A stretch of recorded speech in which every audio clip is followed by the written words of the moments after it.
Tonight, many parts of the city of Wetumpka in shambles after a suspected EF-2 tornado ripped through the city this weekend. Good evening, I'm Michael Clark. We sent CBS 42 News reporter Robert Sherman down to Wetumpka to take a look at the damage firsthand as neighbors picked through the rubble in the cold. There is good news to report out of Wetumpka as city officials can still confirm that Saturday night's tornado did not claim a single life. But the devastation left behind in the storm's wake is impossible to miss. It's scary. You know, it's poof and it's gone. It's with a loud roar and that's it. Bob Helsing says that he was just sitting in his home when a tornado came barreling through his neighborhood Saturday night. His house survived, mostly unscathed. But that isn't the case for much of Wetumpka. The First Presbyterian Church used to stand tall over the city with beauty and splendor. But now that same church has been turned into a pile of rubble. Were it not for the children's toys left scattered on the ground, the church's nursery would be completely unrecognizable. It's gone and cannot be replaced. These material things will and shall pass away, but you're so used to seeing it, and twinkle of an eye, it's gone. The National Weather Service estimates that Saturday night's tornado was an EF-2 with winds between 120 and 130 miles per hour. But thankfully, nobody was killed, as most residents found shelter. When the siren went off, everybody went to Walmart and got in the center of Walmart store till the storm passed over. Every bone in my body was shaking. Trees lie toppled over power lines and split into halves. Cars can be found crushed under the weight of destroyed homes. And insulation, ripped right out of the walls, now dangles from some nearby branches.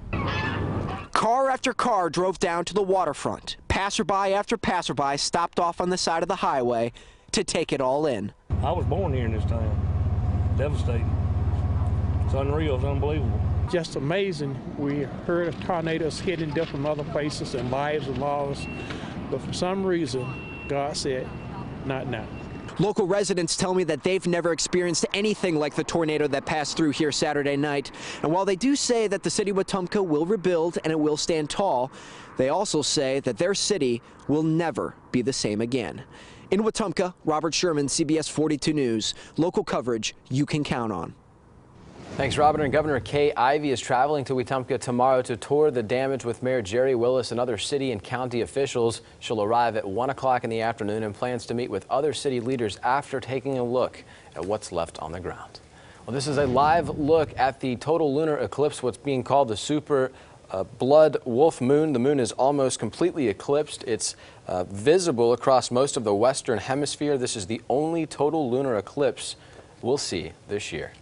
Right now, we're dealing with temperatures that are dropping fast. Let's get right over to meteorologist Sarah Canty with more on what we can expect heading into tonight and tomorrow. It's going to be cold, and if you want to go see the total lunar eclipse, go run outside right now and run back in because it is cold out there. You can quickly look up and see it and then get back into the warmth. It is nice and clear out there, which is why we can see the total lunar eclipse. Here's a live look right now in Homewood. Skies have cleared and temperatures are falling.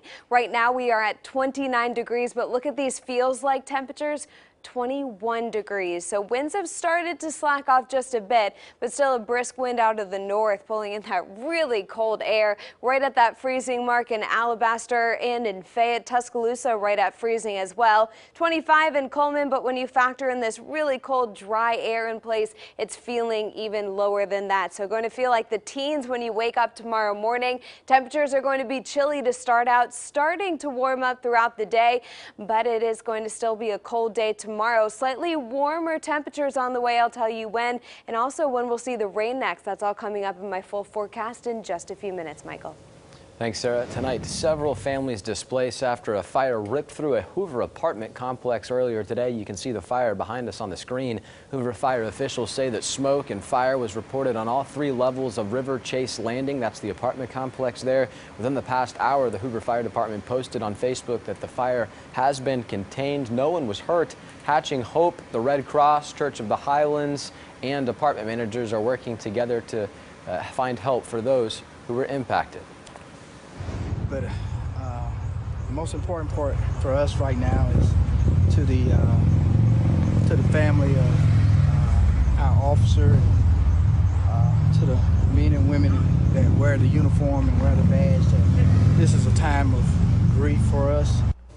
Well, tonight in Mobile, another Alabama police officer shot and killed in the line of duty. Officer Sean Tudor with Mobile Police was doing follow-up work on an investigation this evening when he was shot by a suspect.